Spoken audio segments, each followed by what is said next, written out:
هەموو نهێنیەکان لەبارەی پاسپۆرتی دووەم لە هەرێمی کوردستان ئاشکرا بوو. کێشەی پاسپۆرتی دووەم لە هەرێم چارەسەر کراو، لەمە دووە هەموو شتێک ئاسان.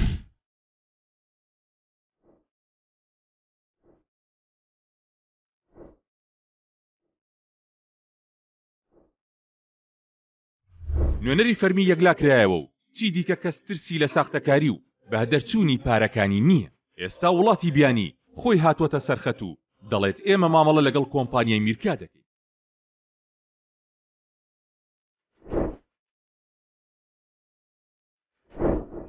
ڕەگەزنامە و پاسپۆرتی سان لوشیا دووهەم بەهێزترین پاسپۆرتی جیهانە بۆ ئاسانی گەشتکردن.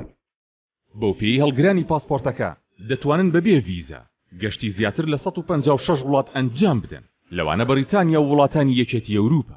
هەر بۆیە دەستخستنی ئەم پاسپۆرتە ئاسانترین ڕێگەیە بۆ ئەو کەسانەی دەیانەوێت ببنە خاوەنی ڕەگەزنامەی دووەم. بەڵام پرۆسەکە ئەم جارە تەواو جیاوازە. ئێستا وڵاتی سان لوشیا بەڕەسمی نوێنەری خۆی لە هەرێمی کوردستان و عێراق دیاری کردووە کە ئەویش کۆمپانیای میرکایە. بەم پێیەش هاوڵاتیان گومانیان لەوە نامێنێت کە لای کەم کۆمپانیا مامەڵەی وەرگرتنی پاسپۆرتەکە بکەن کە بە دڵنیاییەوە کۆمپانیای میرکایە، چونکە هەموو شتێک ڕوون و ئاشکرایە.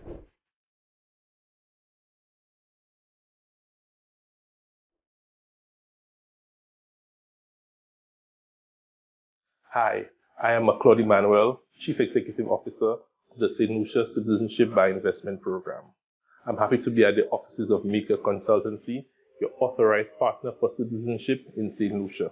So please, if you want to be part of St. Lucia, want to enjoy all the wonderful benefits, please visit Mika, and I'm sure you'll get optimal service to become part of St. Lucia. Thank you. ئەمەی گوێتان لێبوو وتەی دیبلۆماتکار و بەرپرسانی ئەو وڵاتەیە لە ئۆفیسی کۆمپانیای میرکا. هەر بۆیە ئێستا چانسێکی گەورە لە بەردەستی تۆدایە بۆ ئەوەی لە ڕێگەی کۆمپانیای میرکاوە کە بریکاری فەرمی وڵاتی سان لوشیایە ببیتە خاوەنی ڕەگەزنامەی ئەو وڵاتە. بیریشت نەچێت پێویستە پەلە بکەیت لەم دەرفەتە، چونکە ئەگەر هەیە لە داهاتوودا ڕێکارەکانی وەرگرتنی پاسپۆرتەکە دروست بێت.